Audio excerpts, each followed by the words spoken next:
नमस्कार। ग्रेटर नेपाल टिभीले तयार पारेको न्युज अपडेटबाट यहाँलाई हार्दिक स्वागत छ। म विवश बुढाथोकी। आज हामीसँग दुईवटा महत्त्वपूर्ण खबर रहेका छन्, त्यसैले भिडियो अन्त्यसम्म हेर्नुहोला। पहिलो खबर रहेको छ, चीनको अत्याधुनिक जहाज 400 सेना बोकेर श्रीलङ्कातर्फ प्रस्थान गरिरहेको छ। के का लागि जाँदैछ र भारतले किन आपत्ति जनायो त? यस सम्बन्धी खबर रहेको छ भने दोस्रो रहेको छ, ताइवानको आकाशमा यति बेला चिनिया जहाजहरू उडिरहेका छन् भने चीनले लगातार मिसाइलहरू पनि प्रहार गरिरहेको छ। अमेरिकी संसदकी सभामुख न्यान्सी पेलोसी ताइवान भ्रमणमा गएपछि चीन उत्तेजित बनेको छ र ताइवानलाई कब्जा गर्न सक्ने केही विज्ञको आंकलन रहेको छ। यो सम्बन्धी र ताइवानको इतिहास र चीनको इतिहासको बारेमा अर्को भिडियो तपाईको माझमा प्रस्तुत गर्दैछौँ। त्यसैले भिडियो महत्त्वपूर्ण छ, अन्त्यसम्म हेर्नुहोला। चीनको एक अत्याधुनिक सैन्य पानी जहाज श्रीलङ्कातर्फ अघि बढिरहेको छ। चीनको एक रिसर्च सैन्य पानी जहाज श्रीलङ्काको बन्दरगाहतर्फ अघि बढिरहेको भारतीय सञ्चार माध्यम एनडीटीभीको अनलाइन संस्करणले जनाएको छ। जहाज 11 अगस्टमा हब्बन टोटा बन्दरगाह पुग्ने अनुमान रहेको छ। जहाजमा 400 जना मानिस रहेका छन्। जहाजमा एउटा विशेष एन्टेना रहेको र यसमा कयौं सेन्सर पनि रहेको खबरमा उल्लेख रहेको छ। भारतले चिनिया जहाज श्रीलङ्कातर्फ गइरहेको विषयलाई चासोको साथ हेरेको जनाइएको छ। श्रीलङ्काको रक्षा मन्त्रालयका प्रवक्ता नलिन हेराथले भने भारतको चिन्ता र चासो स्वाभाविक नरहेको बताएका छन्। उनले श्रीलङ्कामा कुनै पनि देशको विरुद्धमा गतिविधि हुन नदिने भएकाले भारतले चिन्ता लिनु आवश्यक नरहेको बताएका छन्।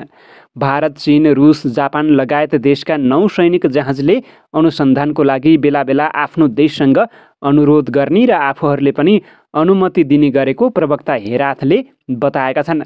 परमाणु सक्षम जहाजले अनुमति मागेमा भने श्रीलङ्काले अनुमति नदिने पनि उनले प्रश्न पारेका छन्।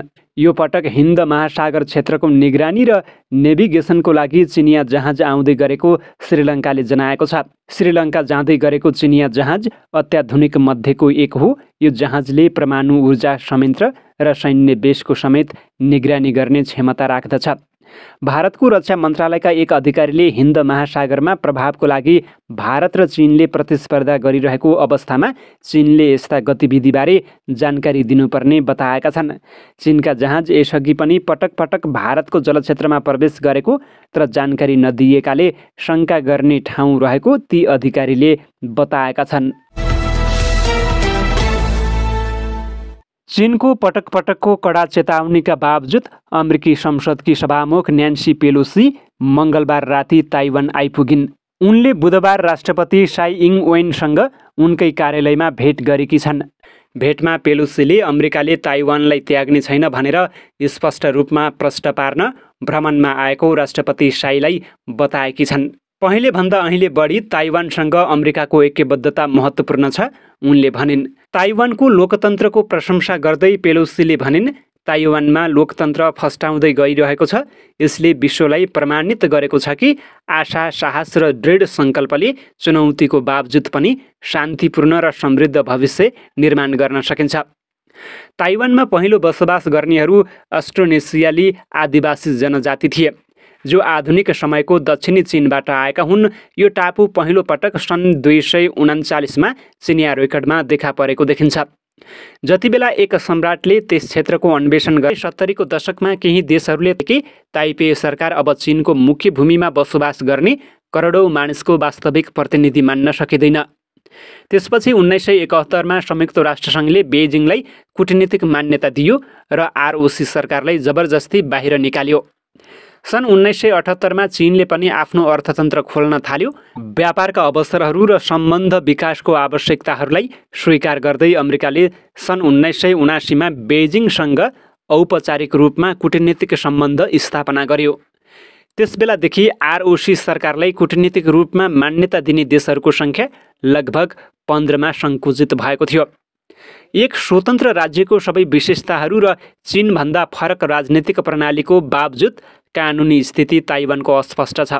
सन् 1980को दशकमा ताइवानले चीन भ्रमण र लगानीका नियमहरू खुकुलो पारेपछि सम्बन्धमा सुधार आउन थाल्यो। सन् 1991मा यसले जनवादी गणतन्त्र चीनसँगको युद्ध समाप्त भएको घोषणा गर्यो। चीनले तथाकथित एक देश दुई प्रणाली विकल्प प्रस्ताव गर्यो, जसले बेजिङको नियन्त्रणमा आउन सहमत भएमा ताइवानलाई महत्त्वपूर्ण स्वायत्तता दिनेछ। यो प्रणालीले 1997मा चीनमा हङकङको फिर्ती र बेजिङले आफ्नो प्रभाव बढाउन खोज्दा हालसम्म यसलाई शासित गर्ने तरिकालाई बलियो बनाइयो। तर ताइवानले प्रस्ताव अस्वीकार गर्यो र बेजिङले ताइवानको आरओसी सरकार अवैध छ भनेर जोड दियो। यद्यपि चीन र ताइवानका औपचारिक प्रतिनिधिहरूले अझै सीमित वार्ता गरे। त्यसपछि 2000मा ताइवानले चेन सुई बियानलाई राष्ट्रपतिका रूपमा निर्वाचित गर्यो। चेन र उनको पार्टी डेमोक्रेटिक प्रोग्रेसिभ पार्टी डीपीपीले खुल्ला रूपमा ताइवानको स्वतन्त्रतालाई समर्थन गरेका थिए। चेन 2004मा पुनः निर्वाचित भएको एक वर्षपछि चीनले पृथकता विरोधी कानुन पारित गर्यो। उक्त कानुनमा यदि ताइवानले चीनबाट अलग हुन खोजे ताइवान विरुद्ध अशान्तिपूर्ण माध्यम प्रयोग गर्ने चीनको अधिकार रहेको उल्लेख रहेको छ। 2018मा बेजिङले अन्तर्राष्ट्रिय कम्पनीहरूमा दबाव बढायो यदि तिनीहरूले आफ्नो वेबसाइटमा ताइवानलाई चीनको हिस्साका रूपमा सूचीबद्ध नगरे चीनमा व्यापार रोक्ने धम्की दिन थाल्यो। साइले 2020मा दोस्रो कार्यकालमा कीर्तिमानी 8.2 मिलियन मतका साथ जितिन्, जसलाई बेजिङका लागि व्यापक अपमानका रूपमा हेरिएको थियो। त्यतिन्जेलसम्म हङकङले चीनको बढ्दो प्रभाव विरुद्ध विशाल प्रदर्शनकारीहरूसँग महिनौँ अशान्ति भोग्यो। त्यसलाई धेरै ताइवानीहरूले नजिकबाट हेरिरहेका थिए। त्यसपछि चीनले हङकङमा राष्ट्रिय सुरक्षा कानुन लागू गर्यो। त्यो बेजिङको दाबीको अर्को सङ्केत मानिन्छ। वासिङ्टनको लामो समयदेखिको नीति रणनीतिक अस्पष्टताको एक हदसम्म रहेको छ कि यदि चीनले ताइवानमा आक्रमण गरे यसले सैन्य हस्तक्षेप गर्ने बेलायती समाचार संस्था बीबीसीको टिप्पणी रहेको छ। आधिकारिक रूपमा अमेरिका एक चीन नीतिमा अडिग रहेको छ, जसले केवल एक चिनिया सरकार बेजिङलाई मान्यता दिन्छ र ताइपेईको सट्टा बेजिङसँग औपचारिक सम्बन्ध रहेको छ। तर यसले ताइवानलाई रक्षात्मक हतियारहरू आपूर्ति गर्ने बाचा पनि गरेको छ। चीनले कुनै पनि आक्रमण गरी गम्भीर चिन्ता हुने कुरामा जोड दिएको छ।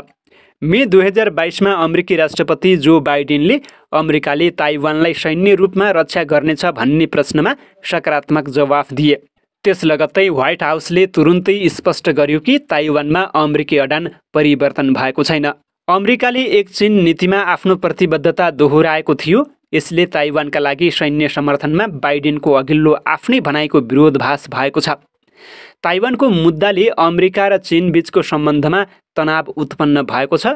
बेजिङले ताइपेईका लागि वासिङ्टनबाट कुनै पनि कथित समर्थनको निन्दा गरेको छ।